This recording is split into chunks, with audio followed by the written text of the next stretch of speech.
우리를 위해 귀한 아들을 이 땅에 보내주신 하나님, 성탄절을 준비하며 하나님의 그 크신 사랑을 깊이 묵상합니다. 스스로 인간이 되시고 육신의 몸을 입으심으로 이 땅에 오셔서 우리를 살리시고자 하신 그 놀라운 사랑에 감사와 찬송을 올려드립니다. 하나님을 떠나 멀리 간 우리를 찾아 땅의 끝까지 오신 주님, 무엇으로 우리가 그 은혜를 다 갚을 수 있겠습니까? 오늘의 이 새벽 주님의 은혜를 기억하며 모인 성도들의 감사를 받아 주시옵소서. 하나님, 예수님께서 이 땅에 오시던 그때와 다름없이 오늘날의 이 세상은 고통과 절규로 가득합니다. 이 세상은 여전히 전쟁과 갈등과 반목과 시기가 끊이지 않고 있습니다. 수많은 이들이 고향을 떠나 정처 없이 방황하고 있으며 도시의 수많은 이들이 추위와 가난으로 소망을 잃은 채 살아가고 있습니다. 주님, 성탄의 이 기쁜 소식이 온 세상 가운데 울려 퍼지게 하시고 진정 하늘에는 영광이요 땅에는 평화가 임하게 하여 주시옵소서.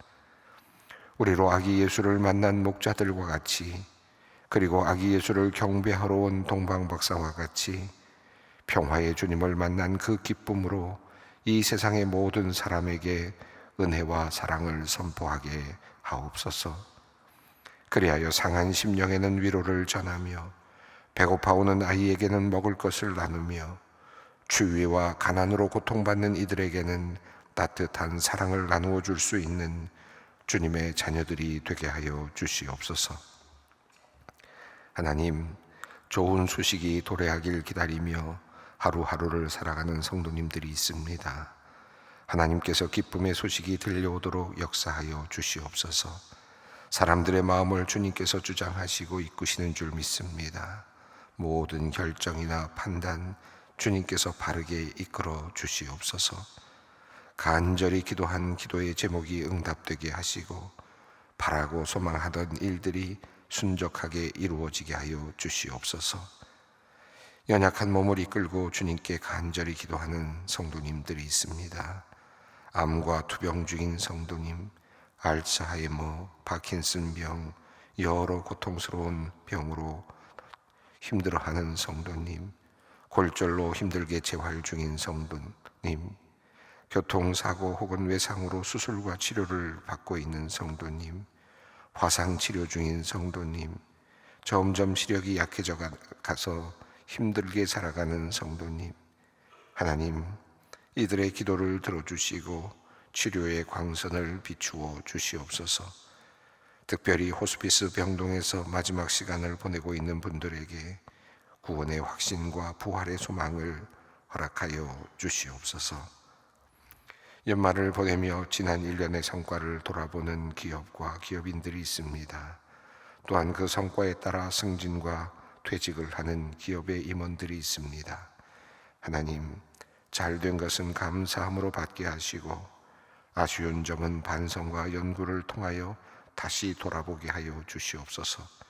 그 돌아봄을 통하여 더 큰 지혜를 얻고 새로운 힘을 얻게 하여 주시옵소서. 올해로 모든 것을 내려놓아야 하는 분들도 있습니다.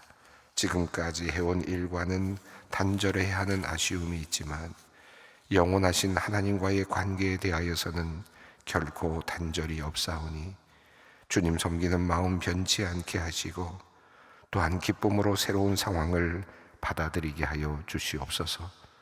모든 것이 합력하여 선을 이루도록 역사하시는 하나님을 의지하며 용기를 내게 하시고 끝이 아니라 새로운 시작임을 생각하며 더욱 분발하게 하여 주시옵소서.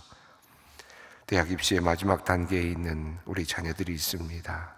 정시 전형을 앞에 두고 어떻게 할지 고민하며 기도하는 우리 자녀들의 마음에 주님께서 위로를 내려주시고 힘을 주시기를 기도합니다.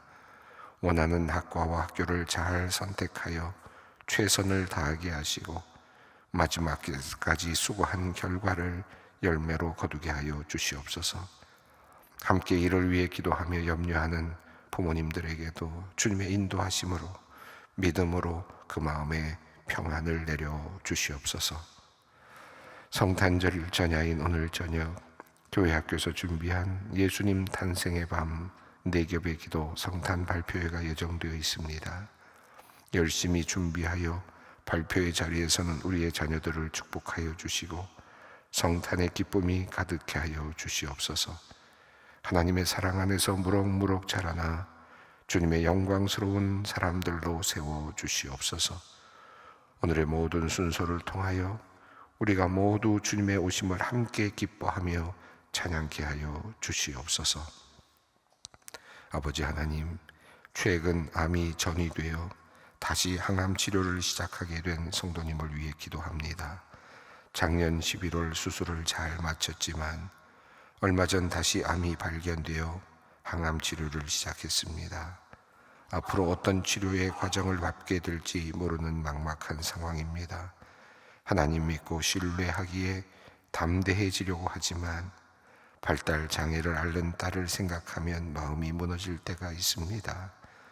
하나님께서 이 가정을 긍휼히 여겨주시고 치유의 기적을 나타내 보여주시옵소서. 하나님의 전능하신 손길을 경험하도록 주님께서 은혜를 내려 주시옵소서. 말기암을 천국 가는 길이자 새벽마다 드린 기도의 응답으로 받으시며 생명 연장을 위한 어떤 처치도 마다하시는 아버지를 위해 기도하는 권사님이 있습니다. 아버지 앞에서 무엇을 해드려야 할지 또 그 뜻을 따르는 것이 맞는 것인지 알지 못해 안타까워하는 마음으로 하나님께 간구합니다. 육신의 장망을 벗는 과정의 괴로움이 크지 않도록 긍휼로 덮어주시고 고통의 시간이 너무 길지 않도록 은혜로 인도하여 주시옵소서. 아버지 곁에서 손을 꼭 붙들고 있지만 인지장애 가운데 있는 어머니의 몸과 마음도 지켜주셔서 이 시간이 아픔만이 아니라 천국 소망으로 채워지는 시간이 되게 하여 주시옵소서. 이 시간 주실 말씀 기대하며 주님 앞으로 나아갑니다. 우리의 귀와 마음을 열어 주시옵소서. 성령님의 역사하심을 기대하오며 예수님의 이름으로 기도 올리옵나이다. 아멘. 오늘 주시는 말씀입니다. 빌립보서 3장 10절로 16절 말씀입니다. 빌립보서 3장 10절로 16절까지 말씀을 함께 봉독하겠습니다. 내가 그리스도와 그 부활의 권능과 그 고난에 참여함을 알고자 하여 그의 죽으심을 본받아 어떻게 해서든지 죽은 자 가운데서 부활에 이르려 하노니 내가 이미 얻었다 함도 아니요 온전히 이루었다 함도 아니라 오직 내가 그리스도 예수께 잡힌 바 된 그것을 잡으려고 달려가노라. 형제들아, 나는 내가 잡은 줄로 여기지 아니하고 오직 한 일, 즉 뒤에 있는 것은 잊어버리고 앞에 있는 것을 잡으려고 푯대를 향하여 그리스도 예수 안에서 하나님이 위에서 부르신 부름의 상을 위하여 달려가노라. 그러므로 누구든지 우리를 온전히 잃은 자들은 이렇게 생각할지니 만일 어떤 일에 너희가 달리 생각하면 하나님이 이것도 너희에게 나타내시리라. 오직 우리가 어디까지 이르렀든지 그대로 행할 것이라. 아멘.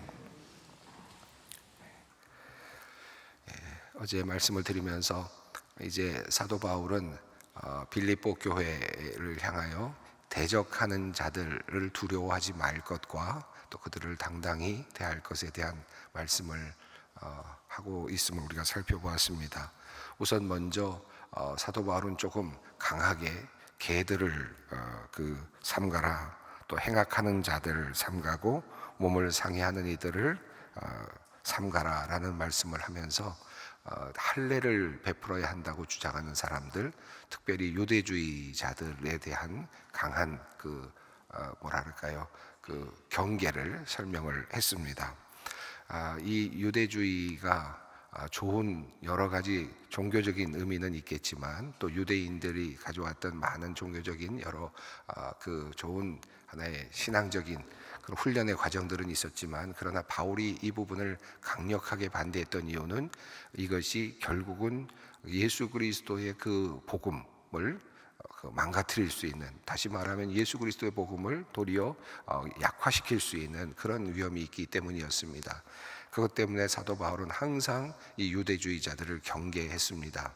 지금 유대주의자들은 그냥 단순하게 자신들의 주장만을 하는 것이 아니라 그리스도인들을 박해하고 그들을 어떻게든지 무너뜨리려고 하는 그와 같은 일을 하고 있었기 때문에 사도 바울은 이 부분, 특별히 그 신앙을 반드시 지켜내야 한다는 그런 하나의 그 압박감을 가지고, 의무감을 가지고 지금 빌립보 교인들에게 이 유대주의자들을 조심할 것에 대한 이야기를 했습니다.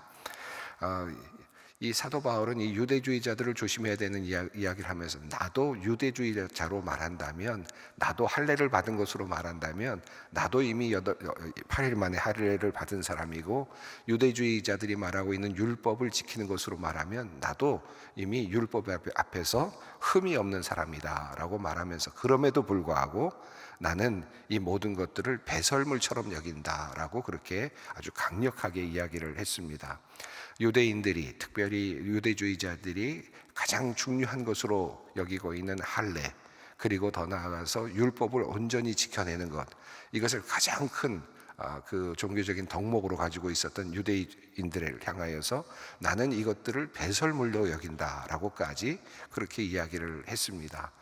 그러면서 그는 그런 것들을 과거에 너무나도 귀한 가치처럼 여겨졌던 그런 것들을 배설물로 여기는 이유를 이야기했죠. 그 이유는 바로 내가 그리스도 때문이다 라고 하는 것이었습니다. 그리스도 예수를 아는 지식이 너무나도 고상하기 때문이다. 예수 그리스도를 통해서 보여주신 그 하나님의 큰 섭리가 너무나도 고상하기 때문이다. 이것은 율법이 다룰 수 없는, 율법이 우리에게 전혀 줄 수 없는 놀라운 그런 선물이라는 것을 알고 있습니다. 그래서 사도 바울은 예수 그리스도를 아는 지식이 너무나도 고상하기 때문에 나는 예수 그리스도를 위하여 모든 것을 잃어버릴 그런 각오가 되어 있다. 예수 그리스도만 붙잡는다면 나는 어떤 것도 잃어버릴 마음이 있다라고 하는 그런 각오를 이야기를 했습니다. 자기 자신이, 사도 바울이 이 모든 것들을 배설물로 여기는 것은 내가 그리스도를 얻기 위함이다. 난 그리스도만 붙잡으면 된다라고 하는 그런 말씀을 하였습니다. 어제 읽었던 본문 말씀 중에서 설명을 조금 더 드렸으면 좋겠다라고 생각되는 부분이 있었는데요. 8절 마지막 부분에서 9절 앞부분입니다.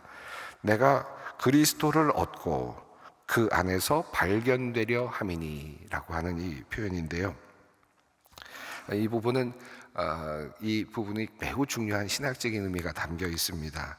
내가 그리스도를 얻는다. 내가 그리스도를 얻는다는 말은 내가 그리스도를 쟁취하는 것처럼 보입니다. 내가 그리스도를 붙잡는 것처럼 보이지 않습니까? 그런데 여기 보면 그 안에서 내가 발견되려고 한다라고 하는 표현. 이 그 안에서 발견된다는 말은 수동형입니다.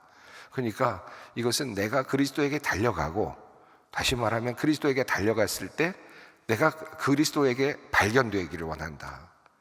그리스도께서 나를 발견해 주시기를 원한다라는 겁니다. 그러니까 그 모든 것의 주체는, 우리 구원의 주체는 누구이십니까? 예수 그리스도이시죠. 우리는 그리스도 안에서 발견되기를 원한다. 이 신학적인 표현이 매우 중요합니다. 어린아이가 막 어떤 그 아버지 앞쪽으로 이렇게 막 달려왔단 말이죠. 쭉 달려왔습니다. 그런데 쭉 달려와서 그 앞에서 머뭇머뭇거린다. 그러면 그 아이는 무엇을 지금 원하는 겁니까? 그 아버지에게서 발견되기를 원하는 거죠. 그랬을 때 아버지가 그 아이를 발견하고 안아주기도 하고 달려가기도 하고 그렇겠죠. 여기서 지금 말씀하는 것처럼 지금 우리가 갈 수 있는 것, 우리가 달려갈 수 있는 데까지 달려가지만, 그러나 결과적으로는, 종국적으로는 그리스도 안에서 내가 발견되기를 원한다라고 하는 이런 표현입니다. 그 안에서 발견되려 한다. 자, 내가 가진 의는 율법에서 난 것이 아니요 오직 그리스도를 믿음으로 말미암은 것이다. 자, 여기서 이 그리스도를 믿음으로 말미암은 것이니 곧 믿음으로 하나님께로부터 난 의라라고 되어 있습니다. 이 말씀은 이 그대로 받아도, 이 말씀을 우리 번역된 내용 그대로 받아도 매우 중요한 의미가 그대로 전달이 됩니다. 자, 지금 사도 바울은 율법으로부터 오는 의를 주장하고 있는 사람들, 그러면서 그리스도인들을 박해하고 있는 사람들을 대적하면서 그들을 두려워하지 말고, 그리고 우리들이 가지고 있는 그리스도 신앙이 얼마나 중요한 것인지를 확고히 하고 그것을 자랑스럽게 생각하기를 원하면서 이 이야기를 쓰고 있습니다. 우리는 지금 율법으로부터 난 의를 원하는 것이 아니다. 우리는 율법으로 도저히 의에 이룰 수 없다는 사실을 알아야 한다. 우리는 하나님 앞에서 의롭게 될 수 있는, 우리가 하나님 앞에서 의롭게 될 수 있는 유일한 길은 그리스도를 믿음으로 말미암는 것이다 라고 하는 사실, 이 사실을 지금 다시 이야기합니다. 사도 바울에게서 매우 중요한 내용이죠. 근데 이 구절에서 한 가지, 그리스도를 믿음으로 말미암아라는 이 표현을 원어로 보면 두 가지의 해석의 가능성이 열려 있습니다. 하나는 그리스도를 믿음으로 말미암아라는 이 말씀 그대로 하나의 해석이 가능한데요, 피스테오스 크리스투라고 하는 이 표현은 그리스도의 신실하심이라는 표현으로도 가능합니다. 그래서 그리스도를 믿는다라는 말로도 가능하고 그리스도의 신실하심이라는 표현으로도 가능합니다. 그러면 이렇게 읽을 수 있죠. 내가 가진 의는 율법에서 난 것이 아니요 오직 그리스도의 신실하심으로 말미암은 것이니 곧 믿음으로 하나님께로부터 난 의라라는 말씀으로도 또 읽힐 수 있습니다. 여기서 그 안에서 발견되려고 한다라는 말씀과 연결해 본다면 그리스도의 신실하심으로라는 말씀으로도 충분히 이렇게 맥락이 맞는 그런 말씀이기도 합니다.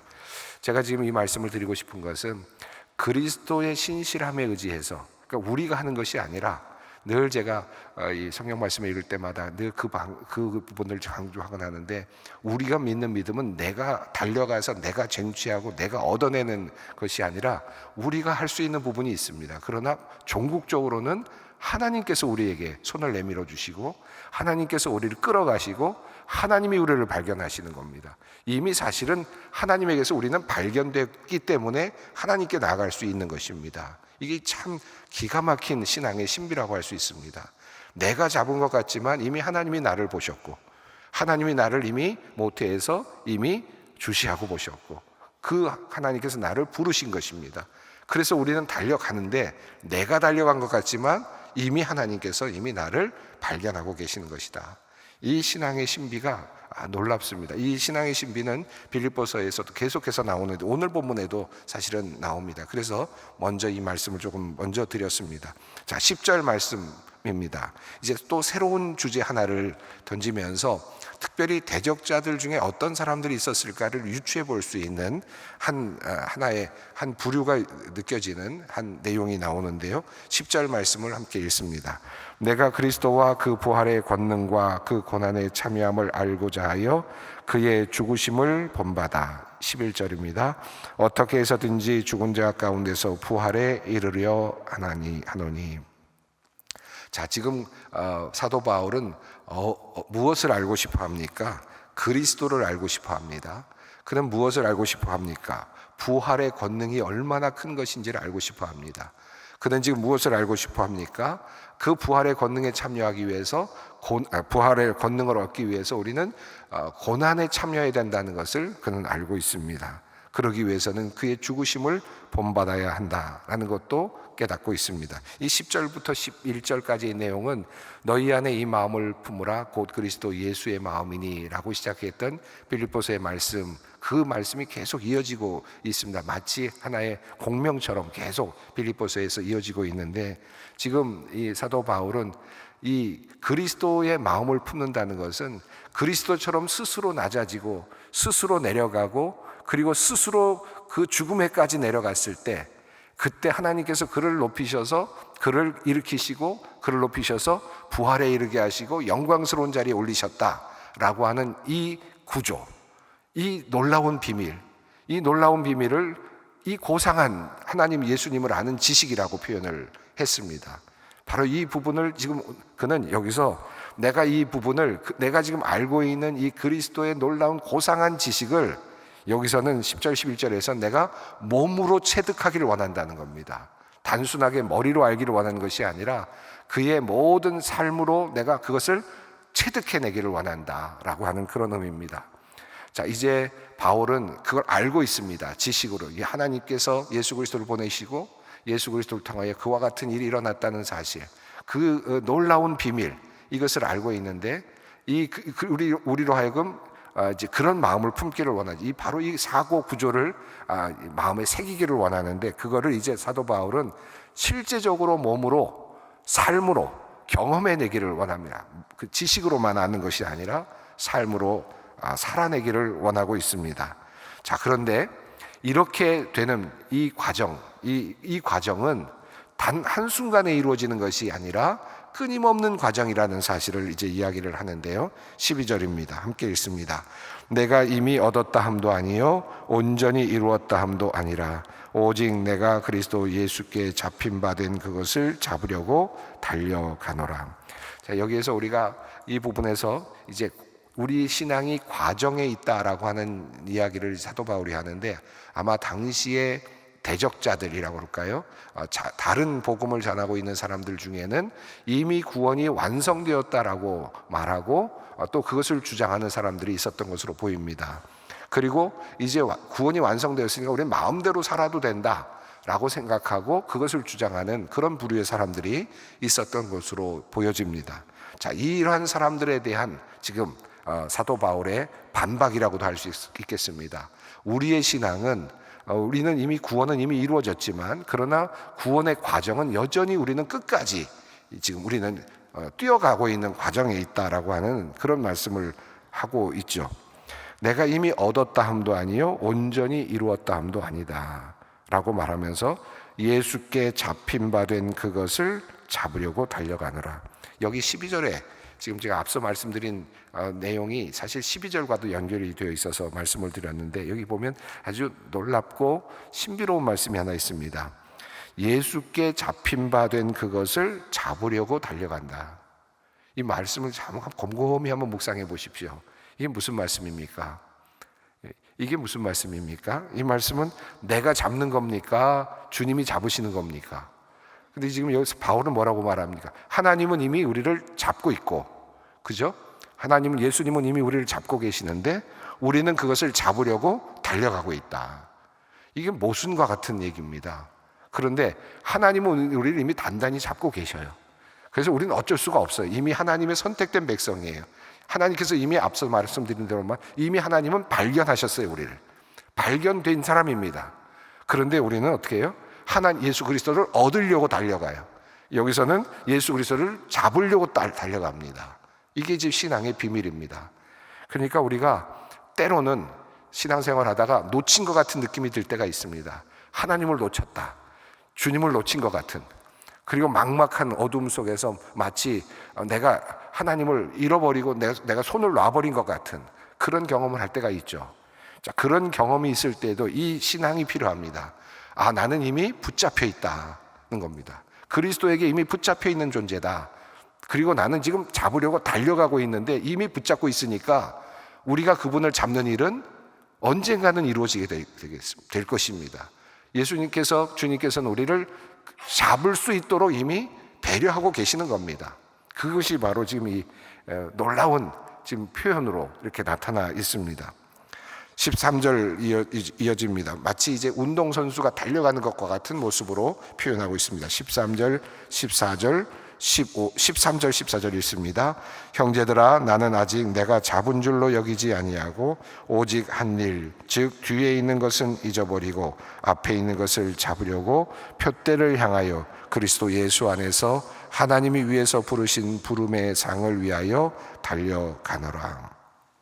사도 바울은 신앙의 여정은 도상에 있는 것이다. 끝까지 주님께서 오시는 그날까지, 우리가 그 마지막 날까지, 우리가 사는 마지막 그날까지 우리는 끊임없는 신앙의 경주를 하는 것이다.